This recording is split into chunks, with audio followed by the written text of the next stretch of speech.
The yellow light sound. What's inclusive and what is not? The Americans with Disabilities Act passed in 1990, and 18 years later came some amendments. It has now been 17 years since then. Should we update our understanding of accessibility? I'd like to talk about why I care about this when I can walk and have above average sight and hearing. I don't suffer from many physical disabilities. Then I will explain how it hurts us all when someone makes a bad faith defense of people with disabilities. First, I know that different people have different attitudes on wording. Some will casually throw around a word like disability, and others will chafe. They would prefer to hear differently abled. Others want to avoid any stigma. They want to call a spade, and they do not want to hide from the word disability. They're not ashamed of having low vision, for example. So, why do I care? I don't care because I have some physical challenge, and it's not because I'm close to somebody with a challenge, a spouse, a child. I care because it's relatively small to care about these things. It doesn't cost a lot, and it is such a game changer for people with certain challenges. It might be a little more expensive to have a ramp for that 3-inch step up into the building, but when you're making the building from scratch, you can afford that. It's a small thing, but it's huge. It makes all the difference. Somebody can go from not being able to enter your building to being able to enter your building. And this isn't just about the most visible form disability, the wheelchair. We see the blue placard signs with the stick figure in the wheelchair. That's what we think. That's the be-all and end-all of disability. Well, no. A ramp can also be helpful to people who have some motor difficulties. Say somebody can walk, but maybe not as well.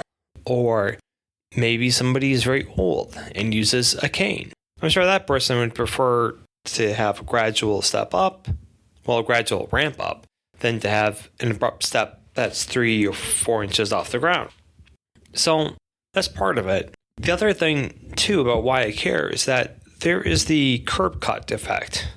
Now, the curb cut effect is named after, literally that, curb cuts.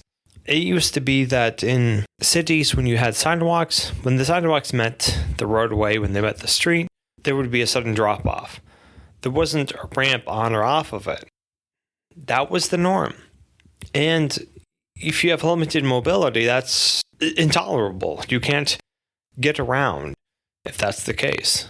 So how about we have ramps at intersections now? Well, by the time I was born and I grew up, those were quite commonplace. I could see the advantages in those. I didn't know why they were there originally. I just thought, it's kind of nice. Especially if you have a doll and you're trying to get something heavy. Well, you got a little ramp up. There has to be a ramp somewhere to get on the sidewalk. It's great. Also, by the time I came of age, it was very common to see those bumps. Those things they would put at live intersections. You would see these bumps all over. Sometimes they'd be brightly colored, sometimes not. But there'd always be these bumps that had a different texture from the rest of the road. I thought, this is nice. So when it's very rainy or icy, if you're in that type of climate, the ramp is no longer a danger because now you got these better grips for you. I was in my 30s, I think, when somebody explained, no. Those bumps aren't there they are there for safety reasons, but they originally put there so that people who have low vision can tell when the sidewalk ends, where the intersection starts.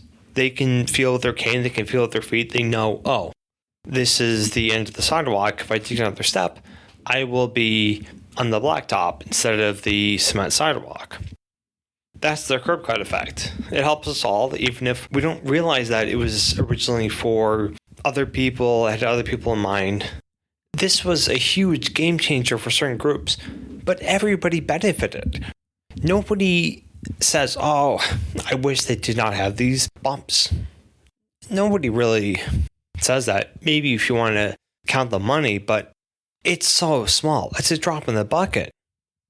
Curb cuts, those are great. I don't want to be a part of making the world more welcoming. It's already the case that people who have certain challenges are going to struggle with many things. If you go to the typical movie theater, it probably will not have subtitles. If you're hard of hearing or completely deaf, that's huge. You will not have the same experience going out to the movie theaters with your friends. Now, people may say, oh, there are special theaters here and there or special screenings that have subtitles, but it's not there by default. It's not there everywhere. If you have the resources to put up subtitles or have sign language interpreters at a live event, then have that. It always was great to me how in Korean political debates, there would be a live interpreter. And that's even better than closed captioning because, newsflash, nobody wants to read nonstop. It doesn't matter if you have normal hearing or not. You don't want to just read that nonstop. It's also not the way you communicate with people. It's almost like a different language. Well, it's not just, it is. The syntax, the grammar of American Sign Language is different from other sign languages, even if those are Anglophone countries. Sign language is its own thing, and when you have a little bubble in the corner, and we can do that now with HDTV quite easily, you can stick somebody, a live feed, a camera, somebody who's doing live sign language interpretation of what people say. That's really great. And while I'm on the topic of Korean TV, something that I appreciate as somebody who's much better at reading Korean than hearing Korean is that it's standard to have subtitles, captioning, whatever you want to say. There is a text form whenever somebody's speaking on the news. It's just standard. An interview, an announcer, you're going to have subtitles for many things. It makes it more accessible. Something that makes a huge difference when you're able to be aware of what's going on around you, when you're able to stay up to date on various events. You can participate in society. I was not a citizen, so I didn't have, for example, as you would see in the USA, jury duty.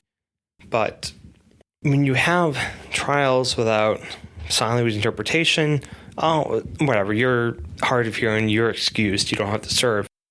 Well, sometimes you do want to serve, or maybe you'd like to have somebody wonder, maybe he'll or she will be on the jury. It's nice to feel a part of society, not a special charity case all the time. Why can't we do that in more places?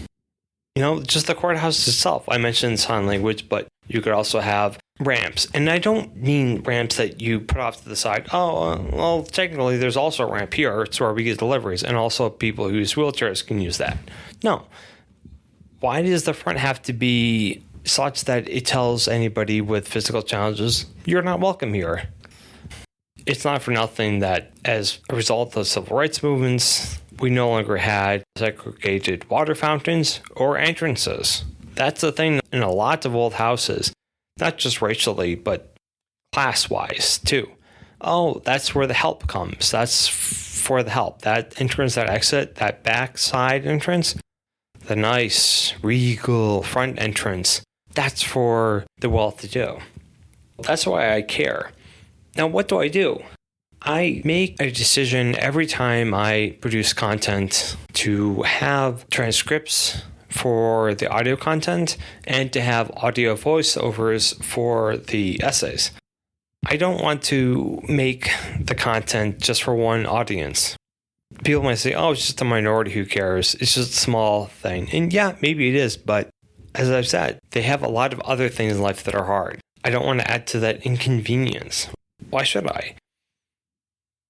And we don't have to think about disabilities as a total binary.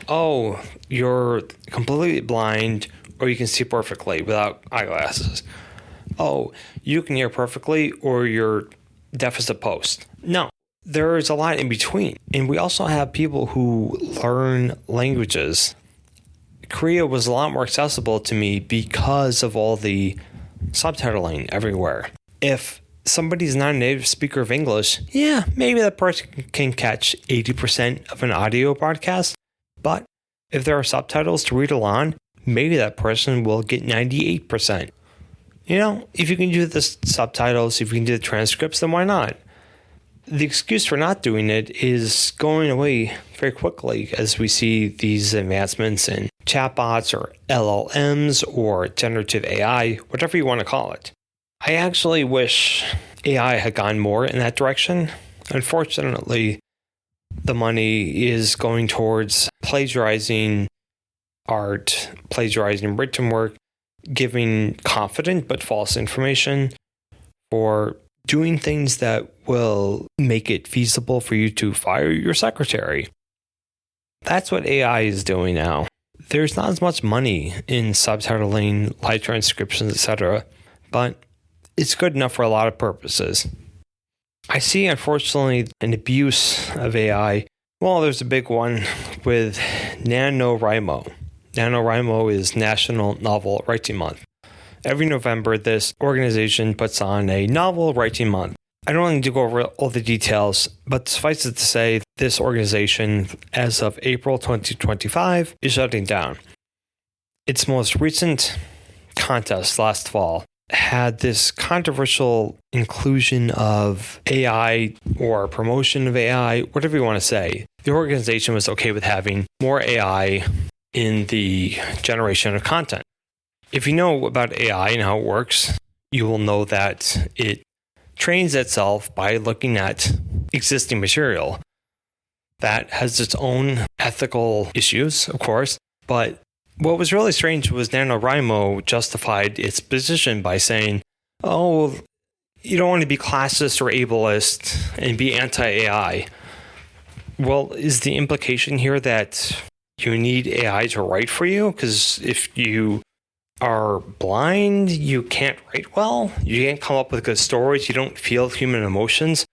I don't know what they were thinking, because it was bizarre. I don't know if they're trying to do damage control or what, but it did not go over well. And it was not surprising that the organization folded a few months later.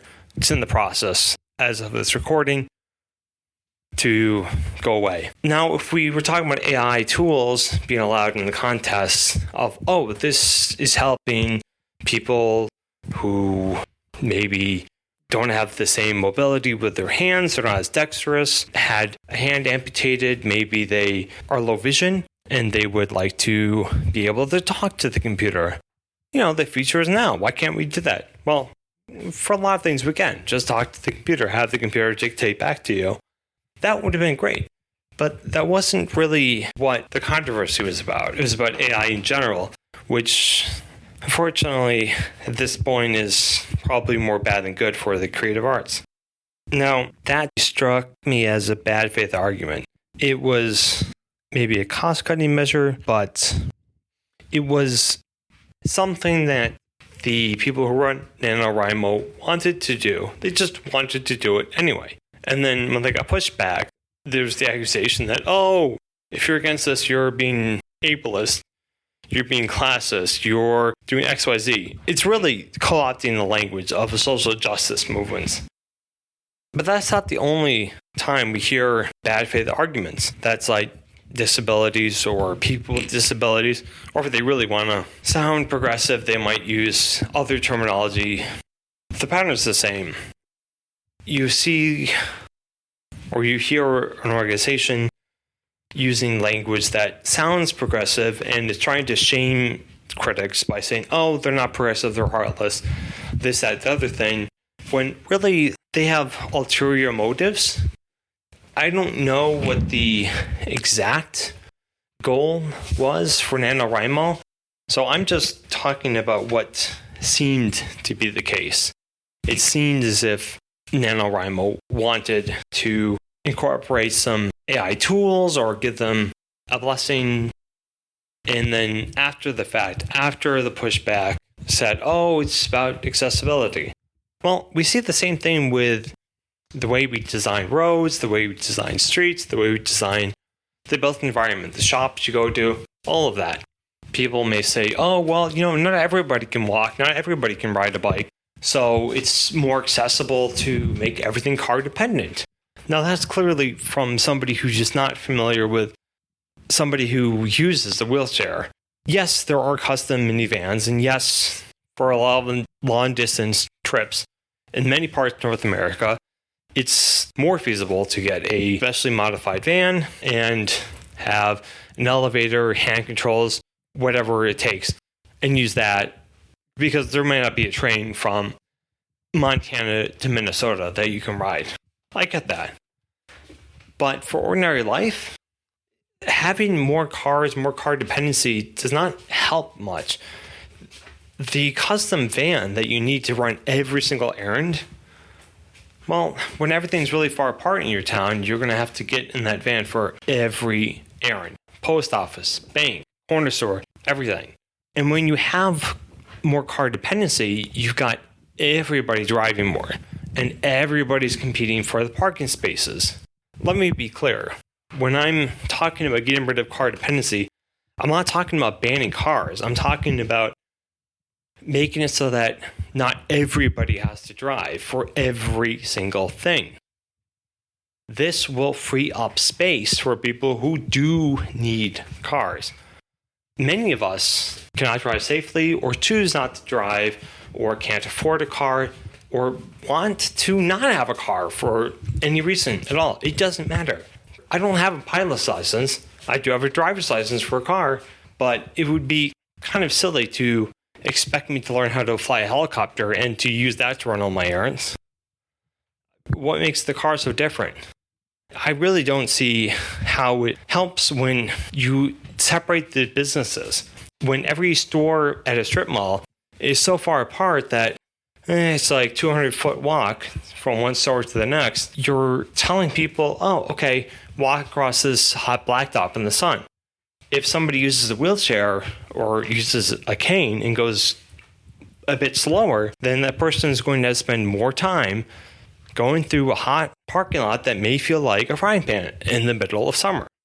If you have more cars, more parking, more dependency on cars, you have less space for sidewalks. And if you have thin sidewalks and you use a wheelchair, you might be in a lot of trouble if somebody backs up a pickup truck so that the back of the pickup truck extends over the sidewalk and the person left the tow hitch in. So now the pickup truck hangs over and it's got a little ball sticking out. Well, if you use a wheelchair and when you use it, it's 3 feet wide, but now this 5-foot sidewalk is only 2.5 feet wide because of this pickup truck overhang, you can't get by. So people say, oh, just go on the grass or whatever. Well, not everybody can. Not everybody can do so safely.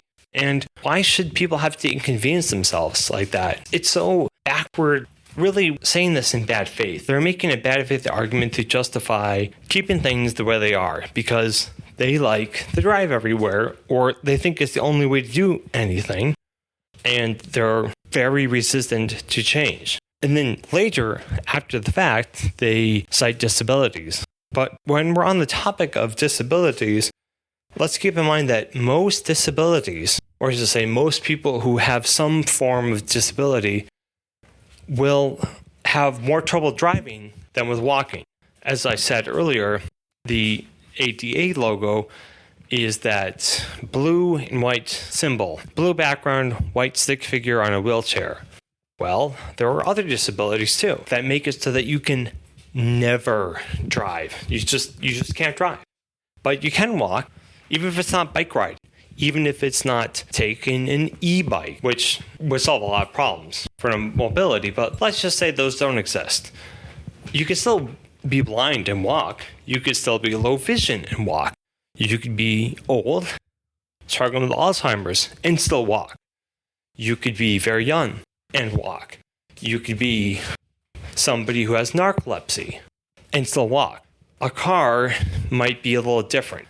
Maybe you can, but maybe it's more uncomfortable for you. The point is, there are so many more disabilities that make it infeasible to drive, but still let you walk or ride a bike.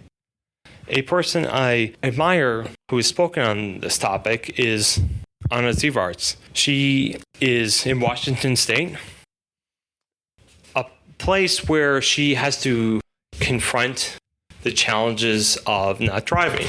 A book she's talked about is When Driving is Not an Option. She, after many years, now says she's openly disabled because of nystagmus.